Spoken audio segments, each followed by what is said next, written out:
দুইটা জিনিস দিলে বাড়ে, তাৎক্ষণিকই দিলে বাড়ে, আর একটা জিনিস কাটলে বড় হয়।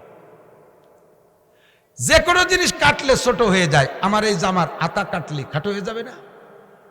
প্যান্ট লম্বা হয়ে গেছে, কাটতে কাটতে 100 বার জাঙ্গি বানায় ফেলানো যায়। যত কাটবেন তত ছোট হবে। কিন্তু একটা জিনিস কাটলি বড় হয়, তাহলে পুকুর পুকুর পুকুর রাগ করি যে পুকুর এত বড় হয়ে গেছিস, তোরে খাটোই বলবে, এই কয়ে আর এক কোপ দিয়েছেন, সেটুকু বড় হয়। পুকুর যত কাটবেন তত বড় হয়। আর দুইটা জিনিস, আপনার কাছে 100 টাকা আছে, 10 টাকা দিলি কয় টাকা থাকবে? 90 টাকা। পরে আপনি 10 টাকায় 10 গুণ বেশি পাবেন, সেটা হলো পরে, কিন্তু তাৎক্ষণিকভাবে কমে না বাড়ে। 1 মণ ধানের 10 কেজি দিলি 30 কেজি থাকে, তাৎক্ষণিক কমে। কিন্তু দুইটা জিনিস আছে তাৎক্ষণিক বেড়ে যায়, একটা হলো আগুন আর একটা হলো শিক্ষা। একটা হলো আগুন আর একটা হলো শিক্ষা। একটা মোমের মাথায় আগুন জ্বালায়, ওখান থেকে 1000 মোমের মাথায় নেবেন, এটার থেকে কি কমবে নাকি? একটুও কমবে না। আর একটা হলো শিক্ষা। একজন লোক MA পাস করে মাস্টারি শুরু করছে, 30 বছর পর্যন্ত হাই স্কুলে মাস্টারি করছে। তার ভিতরে যত জ্ঞান বিবেক বুদ্ধি ছিল সব হাজার হাজার ছাত্রদের মধ্যে বন্টন করে দিয়েছি। এবার কি উনার সিনা খালি হয়ে গেছে নাকি? উনি কি মূর্খ হয়ে গেছে নাকি? বরঞ্চ যত পড়াবে ততই বাড়ে, যত পড়ায় ততই বাড়ে। কতক্ষণ ঠিক কি ঠিক না? যত পড়ায় তত তার জ্ঞান বাড়ে। আমি মৌলানা নাসির গহরডাঙ্গা বোর্ডে 1 নম্বর দাওরাই মৌলানার ক্লাসে ফার্স্ট স্ট্যান্ড 1 নম্বর স্ট্যান্ড করে মৌলানা পাশ করে মাদ্রাসা আসছি।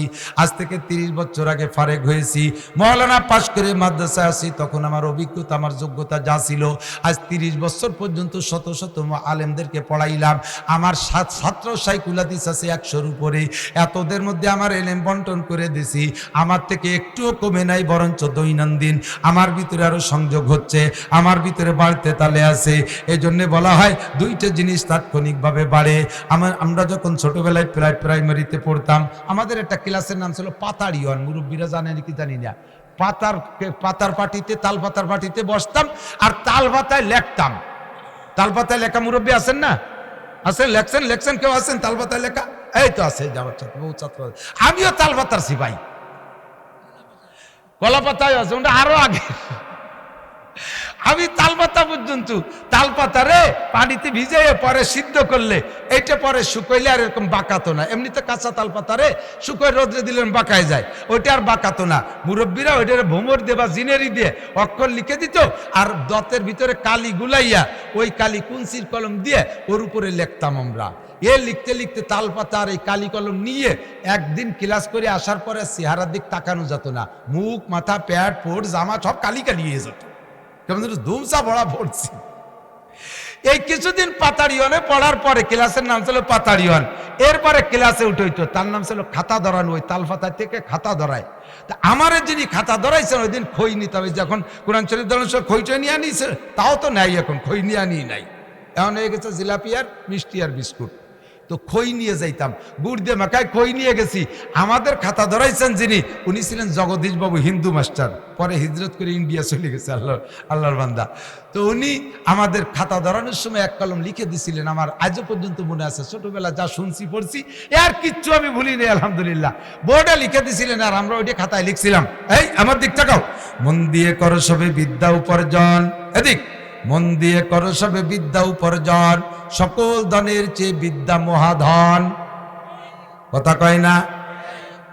কবা কে লেখাপড়া বাদ দিলে ঘুরি বেড়ে শূন্য যায়, তাই কবা কি ঠিক? মোটর সাইকেল চালায় পাঙ্কু বানায় বেড়াবে, আর একটু মোটামুটি পানি গরম হওয়ার সাথে সাথে বিদেশে পাড়ি দিবা, তা ঠিক কবা কে? মন দিয়ে করো সবে বিদ্যা উপার্জন, সকল ধনের চেয়ে বিদ্যা মহাধন। এই ধন নাহি কো নিতে পারে কেড়ে, যতই করিবে দান ততই যাবে বেড়ে। মনে আছে মুরব্বীরা? এই দান নাহি কেউ নিতে পারে কেড়ে, যতই করিবে দান ততই যাবে বেড়ে। বাপের দুইটা ছেলে, একটা ছেলেকে বাপে 200 বিঘে জমির মালিক, 200 বিঘে জমি বাপ তারে লিখে দেছে। ব্যাংকে 10 কোটি টাকা ছিল, তাও তারে দিয়ে দেছে। আর একটারে 1 কাঠা জমিও, 1 ইঞ্চি জমিও দেয় নাই, আর 1 টাকার ব্যাংকের থেকেও দেয় নাই। তবে তাকে ক্লাস 1 থেকে নিয়ে BCS পর্যন্ত উপযুক্ত শিক্ষা দিয়ে সাইরা দেছে। সরকার তারে দামি চাকরি দিয়ে দেছে। বন্ধুরে বলেন তো, বাপে তো এই ছেলেকে জায়গা জমি টাকা পয়সা কিচ্ছুই দেয় নাই, ওরে শুধু লেখাপড়া শিখাইছে। আর একটারে 200 বিঘে জমি আর 10 কোটি টাকা দেছে। যারে জায়গা আর টাকা দেছে তারে বেশি দেছে, নাকি যারে লেখাপড়া শিখাইছে তারে বেশি দেছে? যারে লেখাপড়া শিখাইছে তাকে বেশি দেছে, ঠিক কি ঠিক না? যারে অবিচার বানায় ছেড়ে দিয়েছে, সরকার তারে বড় বিচার বানায় ফেলাইছে। আল্লাহর ফজলে তার হাতে কোটি কোটি টাকার আদান প্রদান বৈধভাবেও যদি চলে নেয় নীতির সাথে, সে একদিন কোটি কোটি টাকার মালিক হয়ে যেতে পারে। এরপরে রিটায়ার্ডের পরে তার পয়সা দিয়ে ব্যবসা বাণিজ্য করে শিক্ষিত মানুষ শিল্পপতি কোটিপতি হবে। আর মূর্খটারে 200 বিঘে জমি আর 10 কোটি টাকা দিয়েছে। জমির গরমে, টাকার গরমে সহ্য করতে না পাইরা যত্র তত্র যেখানে সেখানে গ্যাঞ্জাম ফাসাদ বাধায় নয়, যাই এই মাথায় লাঠি দিয়ে একজন মাথায় তুলে পিটেন দিয়ে মাথা ফাটাই বেলাইয়া তারে বিদায় দেশে দুনিয়ার থেকে হত্যা করে বেলাইছে। ওই হত্যা মামলা মার্ডার কেসে পইড়া 1 বছরের মধ্যে 200 বিঘে জমি আর 10 কোটি টাকা চলে গেলে যেতে পারে। অবশেষে সে ভাঙ্গা থাল নিয়ে রাস্তায় ভিক্ষা করে বেড়ানো লাগতে পারে। কথা বলেন ঠিক কি ঠিক না? বন্ধুরে, এই দন নাহি করে নিতে পারে কেড়ে। তোমার 200 বিঘে জমি আর 10 কোটি টাকা কোর্ট কাছারি আদালত ফৌজদারি উকিল মুক্তার পুলিশ দারোগারা নিয়ে যেতে পারে, কিন্তু শিক্ষা আর সার্টিফিকেট দক্ষতার যোগ্যতা কেউ নিতে পারে না। কাজেই মন দিয়ে করো সবে শিক্ষা বিদ্যা উপার্জন, সকল ধনের চেয়ে বিদ্যা মহাধন। এই ধন নাহি কেউ নিতে পারে কেড়ে, যতই করি বেদান ততই যাবে বেড়ে। এবার দুইটা জিনিসের সম্পর্ক কি? আগুন আর শিক্ষা, আগুন আর শিক্ষা দুইটার মধ্যে সম্পর্ক কি? কয় অন্ধকারের মধ্যে আগুন জ্বালাইলে যেমন অন্ধকার কেটে আলোকিত হয়ে যায়, তেমনি মূর্খতার একটা অন্ধকার আছে, মূর্খতার একটা অন্ধকার আছে। ওই অন্ধকারটাও শিক্ষার আলোতে কেটে যায়। যে এলাকায় শিক্ষিত মানুষ বেশি, ওই এলাকায় মারামারি কম, ওই এলাকায় চুরি ডাকাতি কম, ওই এলাকায় ধর্ষণ অপহরণ কম। কথা বলেন ঠিক কি ঠিক না? যে এলাকায় মূর্খতা বেশি, যে এলাকায় অশিক্ষিতের হার বেশি, ওই এলাকায় নাপাক আকাম কুকাম বেশি। মাহফিল শুনতে আইসা মাহফিলের ভিতরে দুর্নীতি শুরু হয়ে যায়, এর মধ্যে মারামারি শুরু হয়ে যায়। আমার বিশ্বাস যারা প্রফেসর, মাস্টার, ডাক্তার, ইঞ্জিনিয়ার, তারা আজকে এখানে শিক্ষিত যারা জনতা আছেন, নিশ্চয়ই যারা ওয়াজ শুনতে আসে, আশপাশের মেয়েরা, মহিলারা আসেনি কেউ শুনতে? দিক আসে বহুত জায়গার খবর। আমি তো সারা বাংলাদেশ ঘুরি, বহুত জায়গার খবর। মেয়েরা ওয়াজ শুনতে আসছে, রাস্তায় তাদের সাথে শারীরিক অন্যায় করে, তাদেরকে অপহরণ করে, তাদেরকে ধর্ষণ করে। এটা কোনো শিক্ষিত ছেলে হতে পারে না, এটা কোনো ভদ্র মায়ের সন্তান হতে পারে? জোরে বলেন পারে? এটা হতেই পারে না। এটা অশিক্ষিত মূর্খতার অন্ধকারের ভিতরে থেকে তারা কাম করে। কাজেই বন্ধুরে, লেখাপড়া শেখো, 6, 7, 8, 9 পরে মোটরসাইকেল এখান নিয়ে রাস্তায় ইনকাম করবা, অটো একখান কিনে ইনকাম করবা, বেশি দিন করতে পারবা না, অল্প দিনেই পড়ে যাবা। ভালো করে শিক্ষিত হয়ে কামাই করো, যদি একটু কষ্ট হয় লেখাপড়া করতে, একদিন তুমি অল্পে সহজে মোটা ইনকাম করতে পারবা। আমি মাঝে মাঝে একটা উদাহরণ বলে থাকি। এক ইন্ডাস্ট্রিতে চাকরি করে 2 জন, একজনের বেতন 3000 টাকা, একজনের বেতন 3000 টাকা, আর একজনের বেতন 3 লাখ টাকা, একজনের বেতন 10,000 টাকা, আর একজনের বেতন 5 লাখ টাকা। এক ইন্ডাস্ট্রিতে 2 জন চাকরিজীবী এরকম হতে পারে কি পারে না? ওই ইন্ডাস্ট্রিজের চিফ ইঞ্জিনিয়ার যিনি, তার বেতন 5 লক্ষ টাকা। ওই সমস্ত মালের মডেল দেয় সে, মাল যাচাই বাছাই করে সে, বেতন তার 5 লক্ষ টাকা। আর ওই জায়গা কাম করে আর একজন, সে ডিউটি করে সকাল 8টা থেকে রাত 8টা পর্যন্ত, একটানা 12 ঘন্টা, সারাটা দিন পরিশ্রম করে, খাবারেরও সুযোগ পায় না। কোম্পানিটা হলো উড়োজাহাজ মার্কা আলকাতরা, উড়োজাহাজ মার্কা আলকাতরা। যিনি সকাল 8টা থেকে রাত 8টা পর্যন্ত ডিউটি করে, উনি আলকাতরা বহনকারী কুলি। সারাদিন ওই আলকাতরা টিন লোড আনলোড, খালিগুলো ভিতরে নেয়, ভিতরের থেকে ভরাগুলো নিয়ে গোডাউনে রাখে অথবা ট্রাক জাত করে। কোন ফাঁকে যেন ফুটো টিনের মাথায় আসছে, চেরায় পড়িয়ে সারা গা কালি কালি হয়ে গেছে। লোকটা এমন মোটা বুড়িয়ালা, রাতের বেলা বাসায় গেছে, বউতি বুঝতে পারতেছে না স্বামী আইছে না একটা আলকাতরার বেড়ে লাইছে। নিজেও কালা আবার গায়ে মাখাইছে আলকাতরা, তাহলে চেহারা কেমন হয়? বেতন উনার 10,000 টাকা। কত? 10,000 টাকা। ডিউটি করে ডেলি 12 ঘন্টা। ওই কোম্পানিতে চাকরি করে আর এক ভদ্রলোক সর কোম্পানির পক্ষ থেকে এসি গাড়ি, এসি বাড়ি, তার টয়লেট বাথরুম পর্যন্ত এসি, অফিস আদালত এসি, গাড়ির ভিতরে এসি, কোনো জায়গা তার অশান্তি নাই। রুমে, অফিস রুমে যাইয়া গাড়ি খান পার্কিং এ রাইকা অফিসে যাইয়া হুইল চেয়ারে বসে কিছুক্ষণ জিম ধরে থাকে, হাজিরে খাতায় দস্তখত কইরা। এরপরে পিয়ন যারা আছে, খাদেম যারা আছে, চা নাস্তা দেয়, খাওয়াই দাওয়া, চলো যাই একটু ইন্ডাস্ট্রি ঘুরিয়ে দেখে আসি। সপ্তাহে একদিন ইন্ডাস্ট্রি যে ঘুরিয়ে দেখে, জিম ধরে বসে থেকে হাজিরে খাতায় সই কইরা মাসের 1 তারিখে 4 সপ্তাহে 4 দিন ডিউটি করে, মাসের 1 তারিখে তার 5 লক্ষ টাকা বেতন। 5 লক্ষ টাকা বেতন। ও বন্ধুরে, এই লোকটা শুধু হাজিরে খাতায় সই দিয়ে 5 লক্ষ টাকা বেতন, আর ওই লোকটা সকাল 8টা থেকে রাত 8টা পর্যন্ত মুটিয়ে গিরি করে বোঝা বহন কইরা বেতন পায় মাত্র 10 লক্ষ টাকা, 10,000 টাকা। পার্থক্য কোন জায়গায়? পার্থক্য হলো ইনি বাংলাদেশের সব লেখাপড়া শেষ কইরা বাপের কাছ থেকে লাস্টে 20 লক্ষ টাকা নেছে 2 বিঘে জমি বিক্রি কইরা।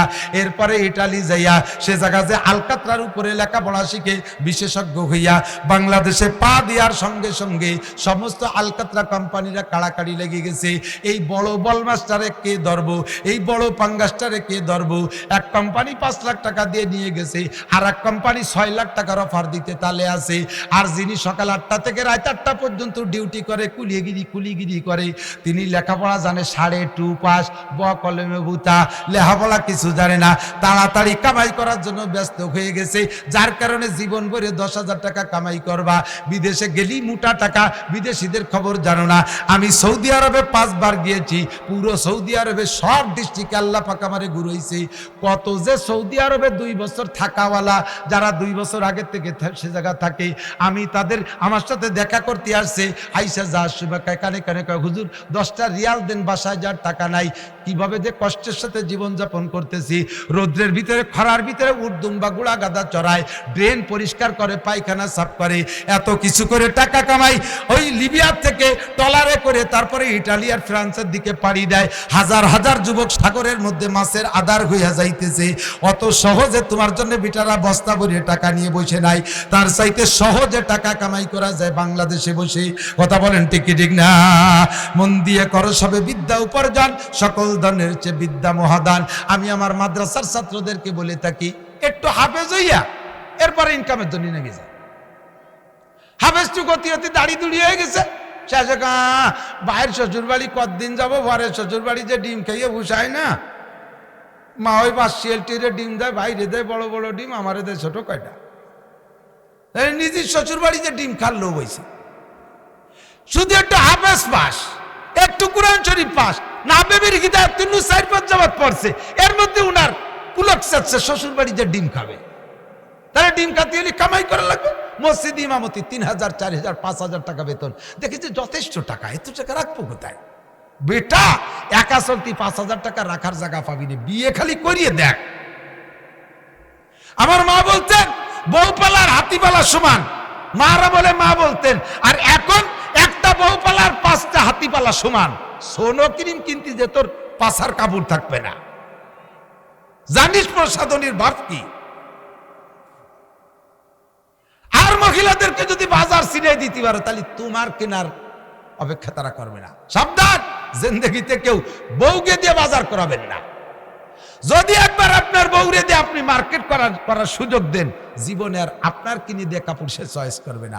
আপনার তো এখন বাজারের একটা নিশা হয়ে গেছে, বাজার বড় একটা নিশার জায়গা। পুরুষরা যারা বাজারে বেশি আসে, দেখবেন মসজিদি মোটে 2 মিনিট থাকতে যায় না, খালি বাজারের দোকান, খালি বাজারের দোকান। চার দোকানের চেহারা কি? চার দোকান যদি কাদা কিচেড়ালা বর্ষাকালে দিন হয়, চার দোকানের যে কোয়ালিটি বাংলাদেশের, আমাদের লোকাল চার দোকান, নিচে কেসই মাটি বিড়বিড় করতেছে, তার মধ্যে বিড়ির পাশা হাজার হাজার, তার মধ্যে পানের পিক, পান খাওয়ালার আবার কাশ ফেলাইছে, সে কাশ আবার দোয়াশলা কাশ, কিছু আদা সাদা আদা লাল, এই কাশ। এর ভিতরে স্যান্ডেল পাই দিয়ে বসে রয়েছে, কিছু ভিতর দিয়ে উঠে আঙ্গুলির সাথে পেঁচাই গেছে। তারপরও টেলিভিশনে দেখ নেইমার আর মেসি হা করে চাইতে চাই রয়েছে, ঠিক না? মশাই কামড়ায় ভাষা লাল করে বেলাচ্ছে, মসজিদের ভিতরে আসি, সে জায়গা মশা নাই, কয়েল দিয়ে আছে, সে জায়গা মোটে মন টেকেই না, বাজারমুখী। মহিলারাও যারা বাজার করা অভ্যস্ত হয়ে গেছে, তাদেরকে আর কোনোদিন আপনি কাপড় কিনে দিয়ে খুশি করতে পারবেন না। আপনি এখানে আনিয়ে দেবেন শাড়ি, বেশকি মারি পড়বে, কয় টাকা নেছে, আপনি কোন 5,000 টাকা, আমি গেলি 1,500 টাকা আনতে পারি। এটাও মিথ্যে কথা না। তুমি গেলে 1,500 না, তুমি কিছুক্ষণ থাকলে তো তোমার ভিডিও দিতে পারে, এটা অবান্তর কিছু না।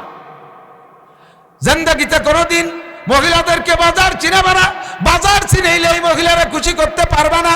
সাবধান যুবকের দিক তাকাও, চলে আসো জায়গা মতো। আল্লাহু আকবার।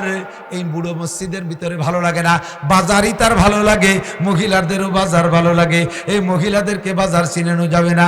আল্লাহু আকবার। চলে আসো বন্ধুরে, তুমি এবার কেমন জীবন যাপন করতেছো? শিক্ষিত মানুষ তুমি 10,000 টাকা, অশিক্ষিত মানুষ 10,000 টাকা বেতন পাও, বউ পালার টাকা হবে না। আমার মাদ্রাসার ছাত্ররা 4-5,000 টাকা কামাই করে বউ পালবি, পালিয়ে দেখিস কিরম লাগে, পালিয়ে দেখিস। আর জেনারেল পাবলিকই তো ছেলে মেয়ে কম, একটা অথবা 1.5টা অথবা 2 আর 1.5 হয় আর কি। ওর সময় পঙ্গু হয়েছে, ঠ্যাং একখান হইনি, হাত একখান হইনি, এই সাইড ধরি হইনি, এলো আর দেখার একটা পুরো হইছে। আর মৌলবীরা আল্লাহর রহমতের ডাক্তার কবিরাজ চেনো না, তোমাকে প্রোটেকশন ভালো, প্রত্যেক বছরে বছরে একটা, কোনো কোনো বছর 2টিও হয়। আমাকে ওই পাশের এক মুফতি সাহেবের 13টা মারা গেছে আর 17টা বাইসি আছে।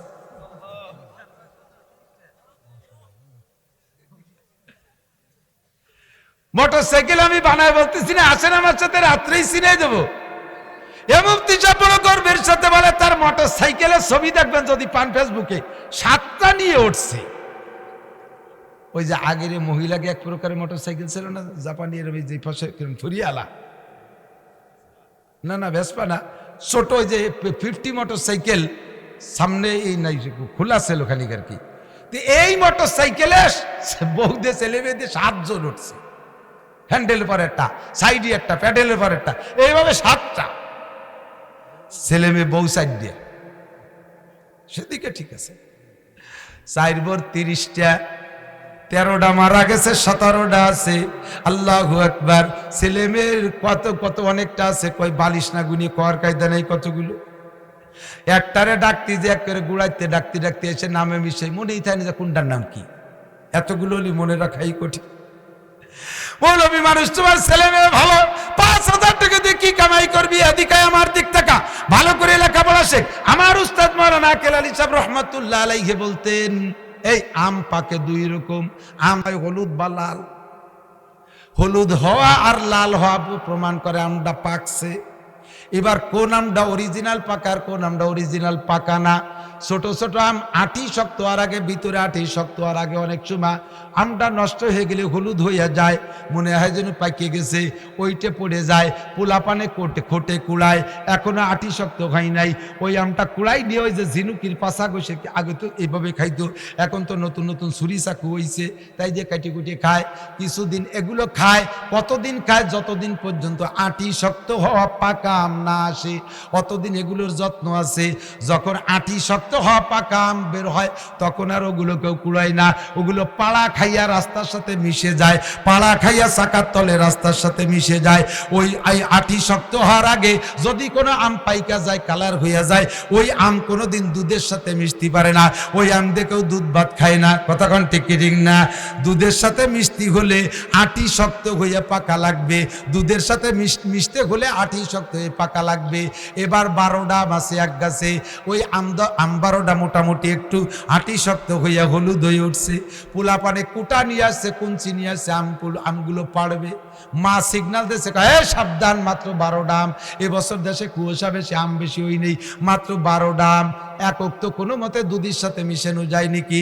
যত্ন সহকারে নেট দে, জাল দে পাইরা আম কয়টারে সারে কিভাবে, কুলার মধ্যে মাইটে, কুলার ভিতরে তুষ দিয়া, তার ভিতরে আম রাইকা, এর মধ্যে সিরা খেতা পুরন বালিশ, এরপরে পুরন ল্যাপ দিয়া মুখটারে সুন্দর করে বাঁধিয়ে তুইয়া টাইট দিয়ে দিছে। ওই আমের কুলার দিক তাকাবি না, আম মাত্র 12টা। এই তালুল্লে হবে না, যা করবেন পিছনে থেকে সারিয়ে যাবেন। আপনার জ্ঞানীগুণী বুদ্ধিমান মানুষ, এই পাশে টাপটুপ করলে এবার অস করা যায় না, অস করিয়ে ধ্যান কটটুক করা যায়। একটা কতি যে কয়বার কাশ দিয়া লেগে দেখছেন, এ বহুত ঝামেলা। আম পাকাইয়া তারপরে দুধে মিশাতে হয়, ঠিক না? কয় মাত্র 12টা আম পাকছে, দুটো হুজুরে দিয়ে আর 10টা আম আমরা দুধের সাথে মিশাই। এই দুধের সাথে মিশতে হলে আমের আটি শক্ত হওয়া লাগে। ও হাফেজরা, মাদ্রাসায় পড়ুয়া ছাত্ররা, স্কুলে পড়ুয়া ছাত্ররা, আটি শক্ত হইয়া কামাই করতে যা, তাহলে অল্পে মেলা কামাই করতে পারবি, তাহলে দুধের সাথে মিশতে পারবি।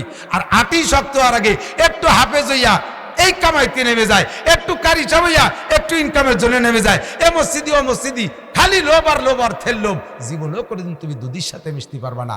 ভালো লেখাপড়া শিখে মুফতি মুহাদ্দিস হইয়া, যোগ্য আলেম হইয়া ময়দানে নামো ইনশাআল্লাহ, তাহলে একদিন তুমি কামাই করা শিখবা।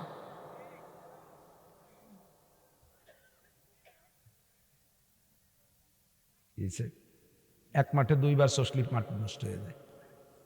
যে মিজানুর রহমান ফরিদি যে জায়গা চাষ দিয়েছে সেই মাঠে আর মাটি থাকে, ও শূন্য ডাঙ্গাইতে বল মাছ ধরে নিয়ে আসে, আর আমারে পদ্মায় ছেড়ে দিলাম একটা চেলা পাইলে।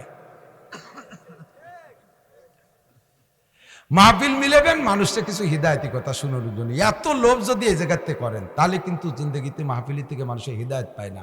মাহফিলটা যদি ইনকাম সোর্স হয়, মাহফিলটা যদি বিনোদন হয়, তাহলে সেটা ভিন্ন কথা। মানুষ আসছে কিছু হিদায়তি কথা শোনার জন্য। প্রত্যেকটা মাহফিলে কালেকশন দিয়েন না, আমাকে টাকা দিয়েন না, জান আসবো না, সেরাত তাবলীগ করে বেড়াবো। প্রত্যেকটা মাহফিলে যাইয়া সবাই খালি লোভ। মানুষ বেশি দেখলে যখন বক্তার ওয়াজে জমে যায়, হুজুর একটু কালেকশন করে দেয়। কত টাকার দরকার? আপনারা স্থানীয় মাদ্রাসা করবেন। আমার মাঠে 20,000 মানুষ ছিল, জজ দেখে আসছে আমার মাঠ, ফুল মাঠ ভরা, আমি 1 টাকাও কালেকশন করিনি। আসছে আল্লাহর বান্দার ওয়াজ শুনি যা পেট ভরে। তাওয়াক্কুল করেন আল্লাহর পর, আল্লাহ পাক লোক তৈরি করে দেবে। আর এই মাহফিল থেকে যদি খালি কালেকশনই মাকসাদ করেন, তাহলে কোনোদিন হবে না। আল্লাহ হেফাজত করুক। সবাই থেকে একজন রাখতে হয় কালেকশনের জন্য, সে কালেকশন করছে। আমি পারিও না, আমি ফরম লিখে দিছি কালেকশন পারি না, এর জন্য বিকল্প ব্যবস্থা রাখবেন। তাও জানাই দিছি কারে, শিখাই দিছি মৌলানা মিজানুর রহমান ফরিদি। আল্লাহ তারে জবান দিছে, তার কালেকশনের বরকত আছে। আর আব্দুর রব ফরিদি, এই দুইজনের গোল্ডেন এ প্লাস। আর আমি ফেল প্লাস ফেল, এ জগতে আমি কিচ্ছু পারি না। আমার এতে ওয়াজের জন্য আনলে আনবেন, নইলে দরকার নাই। আল্লাহ পাক হেফাজত করুক, আমিন। তাহলে শিক্ষা, আল্লাহ পাক রব্বুল আলামিন বলেন, ইয়ারফাইল্লাহুল্লাযীনা আমানু মিনকুম ওয়াল্লাযীনা উতুল ইলমা দারাজাত।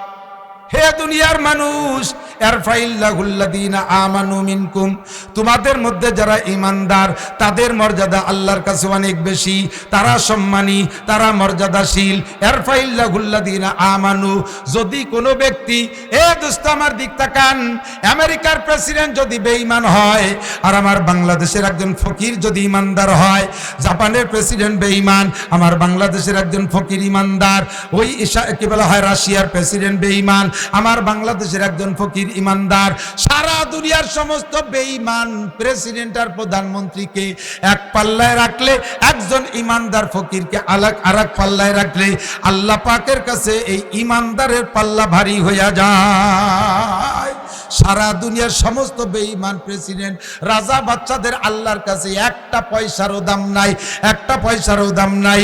আল্লাহু আকবার। দাঁড়াও সেকেন্ডার সে ও মর্দে ফকিরৌলা, जिसकी फकीरी में बूए আসাদুল্লাহ है, जिसकी फकीरी में बूए আসাদুল্লাহ है।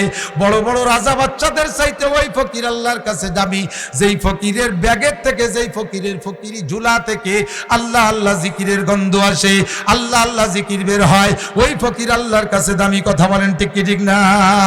আর আল্লাহ বলেন, ওয়াল্লাযীনা উতুল ইলমা দারাজাত, যাদেরকে আল্লাহ ইলম দান করেছে তাদের সম্মান সবচাইতে বেশি। জাননেওয়ালা ওয়াজান না জাননেওয়ালা জীবনে সমান হইতে পারে না। জাননেওয়ালা মানুষের নামাজ আর না মূর্খ মানুষের নামাজ কোনোদিনও একরকম হতে পারে না। জাননেওয়ালা মানুষের হজ না জাননেওয়ালা মানুষের হজ একরকম হইতে পারে না। জাননেওয়ালা মানুষের তিলাওয়াত আর মূর্খ মানুষ যেটুক পড়ে তার পড়া কোনোদিনও একরকম হইতে পারে না। সাধারণ পাবলিক যারা আমরা নামাজ কালাম পড়ি, আমি এর ভিতরে ইন্টারভিউ নিলে 99% পাবলিক যারা মাদ্রাসায় কোনোদিন পড়েন নাই, তাদের কোরআন শরীফ পড়া, সূরা ও ফাতিহা যা পড়তেছেন তাতে নামাজ হচ্ছে না, নামাজ হচ্ছে না।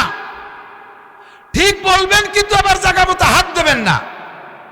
ওই স্কুলের ছেলে, ও কলেজের যুবক পড়ো, তুমি বড় বড় শিক্ষিত হও, বড় অফিসার হও, পড়ো, জেনারেল পড়ো। আমি তো আগেই উৎসাহিত করছি, তুই ডাক্তার হ, ইঞ্জিনিয়ার হ, বিজ্ঞানী হ, কিছু আবিষ্কার কর। বাংলাদেশে কিছু দেখা, কিছুই তো বানায় দেখাতে পারো না। যাতে দেয় তাতেই 14 নম্বরে, 1 নম্বর হতে পারে না। দিসি বিদেশে একটু খেলতি, সে জায়গায় তৈরি বেরিয়ে চলে আসে। কোনদিন বিশ্বকাপ তো দূরের কথা, একটা বাঙ্গা চার কাপ আনতে পারলো না, ঠিক কিনা? আল্লাহর রহমতে আমার মাদ্রাসার ছাত্ররা বিশ্ব চ্যাম্পিয়ন, প্রমাণ আছে না নাই? আপনাদের জানা আছে না নাই? সারা পৃথিবীতে চ্যাম্পিয়ন কারা? মাদ্রাসার ছাত্ররা, মাদ্রাসার আলেমরা। বরঞ্চ বাংলাদেশ আরো কত দিক দিয়ে জানেন? সারা পৃথিবীর মুহাদ্দিসদের প্রতিযোগিতায় বাংলাদেশের হযরত মাওলানা আব্দুল মালিক সাহেব সারা বিশ্বের ভিতরে 1 নাম্বার, সারা পৃথিবীর মধ্যে 1 নাম্বার। হযরত মাওলানা আব্দুল মালিক সাহেব একটু একটা মানুষ, যাতে দেবেন তাতেই এরা 1 নাম্বার। এই মাদ্রাসার পুলাকটারে যদি আমরা তো ক্রিকেট মিরকেট এই ফুটবল খেলতে দেই না, যদি আমরা খেলতে দিতাম তাহলে ইনশাআল্লাহ বাংলাদেশের একটা টিম, মাদ্রাসার একটা প্লেয়ারের টিম বিশ্বকাপে চান্স পাইত। আমার মাদ্রাসার পোলাপান মাঝে মাঝে পলাই পলাই খেলতে যেত, এখন পুরো কলা দিছে। একদিন কানে কানে খবর আসলো যে মাদ্রাসার টিম হাই স্কুলের 10 ক্লাস আলাদের সাথে ফুটবল খেলতে গেছে, 5 কান দিয়ে আইছে গোল। এরা জীবনও খেলে না, এরা কোনোদিন খেলে না। তো মাদ্রাসার মাঠের মধ্যে ফুটবল খেলার জায়গা নাই, তাও যাইয়ে সেই খেলা লাগে 5 খান দিয়েছে গোল। ক্রিকেট খেলতে যাইয়া 50 কি যেন করে রান, 50 রানে পিছিয়ে ফেলাই দিছে। এগে যে জায়গা দিয়ে হবে ইনশাল্লাহ 1 নম্বর হবে। তুমি 1 নম্বর হও, কিছু বানাও। বাংলাদেশে সায়েন্স বিজ্ঞান পড়ায় সরকারের রাজস্ব আয়ের 75% 75 টাকা, শতকরা 75 টাকা খরচ হয় জেনারেল শিক্ষা খাতে আর প্রশাসনিক খাতে, আর 25% আমরা পাবলিকরা ভাগ পাই। তার মধ্যে আমরা কওমি মৌলবীরা সাইডে নাও পাই না, আপনারা সবাই মিলে পাই, পাহাড় মধ্যে পাই। সরকার রাস্তা বানাই দিচ্ছে তাই দিয়ে আটি, কারেন্টের বিল দিয়ে একটু খাই, এই একটু পাই। আর আমাকে কওমি হুজুরের জন্য কোনো বাজেট বরাদ্দ নাই।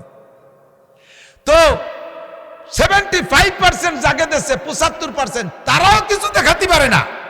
25% দিয়েছি কৃষক মির্ষককে সবাই রে, তারাও কিছু দেখাতে পারে না। লাস্ট ফিনিশিং সরকার বলতে বাধ্য হয়েছে 2023 সালে দুর্ভিক্ষ হবে, দেশের মানুষ না খেয়ে মরবে। তাহলে কি দিন পর্যন্ত কি করলি, এটা কি যে দুর্ভিক্ষ আসবে? কথা কন না কেন? আল্লাহু আকবার। কিছু বানাইছে, বানাই নাই তা না, 3 খান গাড়ি বানাইছে। আমি বলি তাই, নসিমন, করিমন, আলম সাধু বাঙালি বিজ্ঞানীরা বানাইছে। তার যে বানাইছে সে আবার কোনো স্কুল কলেজে পড়ে নাই, ছিল কুষ্টের এক মিকার, কুষ্টের এক মোটর সাইকেল গ্যারেজের মিকার। সে নিজে নিজে বুদ্ধি খাটায় 3 খান বানাইছে, নসিমন, করিমন, আলম সাধু। তোমরা কি বানাইছো? এত পয়সা খরচ করে সরকার যদি 4 আনা পয়সা আমাদেরকে দিত, শতকরা 1 টাকাও যদি আমাদেরকে দিত, তাহলে ইনশাআল্লাহ আমরা যে জগতে আছি বিশ্ব চ্যাম্পিয়ন তো আছি, আরো চ্যাম্পিয়নই দেখাই দিতে পারতাম। দাওয়াত ও তাবলীগের কাজ উলামায়ে কিরাম পরিচালনা করে। বিশ্ব ইজতেমা বাংলাদেশে, সারা পৃথিবীর বড় আলেম, তাও বাংলাদেশে সারা পৃথিবীর সবচাইতে বড় দারুল হাদিস। যে জায়গায় 1 ক্লাসে এত ছাত্র পৃথিবীর কোনো জায়গা নাই। 1 ক্লাসে মৌলানার ক্লাসে ছাত্র, এত ছাত্র মক্কায়ও নাই, মদিনায়ও নাই, আল আজহার বিশ্ববিদ্যালয় নাই, মদিনা ভার্সিটিতেও নাই, উম্মুল কুরা বিশ্ববিদ্যালয় নাই। একমাত্র হাটহাজারী মাদ্রাসায় সারা পৃথিবীর ভিতরে সবচাইতে বড় দারুল হাদিস। 1 ক্লাসে 3500। ও বন্ধুরে, চলে আসো, লেখাপড়া করো, মন দিয়ে করো সবে বিদ্যা উপার্জন। সকল ধনের চেয়ে বিদ্যা মহাদান। শিক্ষিত মানুষ আর অশিক্ষিত মানুষ কোনোদিন সমান হতে পারে না। লেখাপড়া করো, স্কুল কলেজ ইউনিভার্সিটিতে পড়ো, ফাঁকে ফাঁকে আল্লাহর কোরআন শেখো। আমি 2013 সালে হজে যাওয়ার আগে একটা জামাত নিয়ে গিয়েছিলাম তবলিগে, কিশোরগঞ্জ গিয়েছিলাম, পাকুন্দে থানায়। আমার জামাতে ছিল 20 জন। এই 20 জনের ভিতরে 12 জন ছিল স্টুডেন্ট, এই 12 জন হাই স্কুল এবং কলেজের ছাত্র। আমরা 4 জন ছিলাম আলেম। এই 12 জন রে আর কয়েকজন ছিল বুড়ো, চারজন ছিল বুড়ো, চার বুড়োরে মোটামুটি জের জবর পেশার জজম তাস দিয়ে শিখাই ফেলাইছিলাম। আর একটা চিল্লা থাকলে মোটামুটি কোরআন শরীফ পড়া শিখাই দিতে পারতাম। আর যে 12 জন স্টুডেন্ট, কলেজ ছাত্র, হাই স্কুলের ছাত্র, জীবনেও তারা আলিম পারতো না, তাদেরকে মাত্র 38 দিনে কোরআন শরীফ পড়া শিখাইয়া আরো 8 পারা সবক পড়াই নিয়েছি, যা কল্পনা করা যায় না, বিশ্বাস করতে কষ্ট হয়। আমি নিজেই তাদের উস্তাদ ছিলাম। আমি 8 পারা সবক পড়াই নিয়েছি 12 জনের সাথে নিয়া। কাজেই দোস্তরে, উলামায়ে কিরামের সাথে যদি থাকা যায় তাহলে সেখানে গিয়ে কিছু শেখা যায়। কতক্ষণ ঠিক কি ঠিক না? আলেমদের সাথে তবলিগে যাবেন, কোরআন শরীফ পড়া শিখতে পারবেন। আলেমদের সাথে তবলিগে যাবেন, শরীয়তের মাসলা মাসাইল শিখতে পারবেন। চলে যাই জায়গা মতো। আল্লাহ পাক বলেন, ওয়াল্লাযীনা উতুল ইলমা দারাজাত, যাদেরকে আল্লাহ ইলম দান করেছেন তাদেরকে সর্বোচ্চ মর্যাদা দান করেছেন। এবার কোন ইলমের নামে ইলম, কোন ইলমের নামে ইলম? দুনিয়ায় যত বিদ্যা আছে সমস্ত বিদ্যায় আমি অর্জন করি শুধুমাত্র দুনিয়া কামাই করার জন্য। কথা বলেন ঠিক কি ঠিক না? আমার সাথে সাক্ষী দেন। কেউ কি বলতে পারবেন যে ম্যাট্রিক পাস করছি কবর আজাব মা পাওয়ার আশায়, আইএ পাস করছি কিয়ামতে ডান হাতে আমল নামা পাবো সেই আশায়, বিএ পাস করছি পুলসিরাত বিদ্যুৎ গতিতে পার হব সেই আশায়, এমএ পাস করছি মিজানের পাল্লা ভারী হবে সেই আশায়, বিসিএস পাস করে অফিসার হইছি আমি কিয়ামতে বিনা হিসাবে জান্নাতে যাব সেই আশায়। এ আশায় কেউ করি নাই। তবে ওই শিক্ষাগুলো, বিদ্যাগুলোকে এই সব কাজে ব্যবহার করা যায়। উদ্দেশ্য যদি আপনার ভালো থাকে, নিয়ত যদি আপনার ভালো থাকে, আল্লাহ আমি যদি বড় অফিসার হতে পারি, আমি যদি ডিসি হতে পারি, আমার ডিস্ট্রিক্টটাকে শরীয়ত সম্মত আদর্শ ডিস্ট্রিক্টে পরিণত করব, আমি যদি এমপি হতে পারি, আমার সিটের ভিতরে কোনো প্রকার দুর্নীতি রাখবো না, আমি যদি চেয়ারম্যান হইতে পারি, আমার ইউনিয়নের ভিতরে ন্যায্য বন্টন করব, আমি যদি মেম্বার হতে পারি, আমার ওয়ার্ডটাকে আমি সুন্দর করে সাজাবো, আমি যদি এসপি হতে পারি, আমার লাইনের 500 পুলিশে নামাজি বানাবো, আমি যদি পুলিশ প্রধান হইতে পারি, আইজিপি হতে পারি, তাহলে পুরো পুলিশ ডিপার্টমেন্টকে ঘুষ মুক্ত পুলিশ বানাবো, আমি যদি সেনা প্রধান হতে পারি, সেনাবাহিনীকে বদরি সৈনিকদের মতো সাজাই তুলবো, আমি যদি প্রধানমন্ত্রী হইতে পারি, খলিফাতুল মুসলিমিন ওমরের মতো দেশ চালাইবো, হযরত উসমানের মতো দেশ চালাইবো, আলীর মতো দেশ চালাইবো। এমন উদ্দেশ্য করে জেনারেল পড়াশোনা করে তুমি রাজনীতি করে সর্বশীর্ষে যদি তুমি যাও, আল্লাহর রহমতে তোমার দুনিয়ার সমস্ত কাজগুলো ইবাদতে পরিণত হবে। আর বুজুর্গানে দিন বড়দের সাথে তুমি আরশে আজিমের নিচে ছায়া পাবা। ঠিক কিনা? দোস্তর, এই যোগ্যতা আনতে হলে শুধু একমুখী শিক্ষায় হবে না, এর সাথে কোরআনের শিক্ষা লাগবে। কোরআনের শিক্ষা লাগবে কি লাগবে না? হ্যাঁ, কোরআনের শিক্ষা লাগবে। কোরআনের শিক্ষা ছাড়া মেরুদণ্ড হয় না। আমরা বলে থাকি শিক্ষা জাতির মেরুদণ্ড, কিন্তু কোন শিক্ষা জাতির মেরুদণ্ড? যেই শিক্ষায় ঘুষ শিখায়, যেই শিক্ষায় সুদ শিখায়, যেই শিক্ষায় চুরি শিখায়, টেবিলে বসে চুরি শিখায়, যেই শিক্ষায় টন মারা, মন মারা, রাস্তা মারা, খাল মারা, বিজিএফ কাঠ মারা, পঙ্গু ভাতা মারা, রাস্তার পিস খোয়া মুয়া খাইয়ে ফেলানো, কারেন্টের তার খাম্বা সহ গিলে খেয়ে ফেলায়, আছে না নাই? রাস্তার পাশ হয়ে যায়, সে পয়সা দেয় না, ওদিকে রাস্তা যেমন সেরকমই থেকে যায়। সদরপুরি থেকে এই পর্যন্ত রাস্তা। দেশে কি যোগ্য নেতার অভাব? আমার বাড়ি গোপালগঞ্জ, সেই জাড়িতে কই তা না। আমার স্যার উসমান গনি ইউসুফ সাহেব গোপালগঞ্জ থেকে আসছে।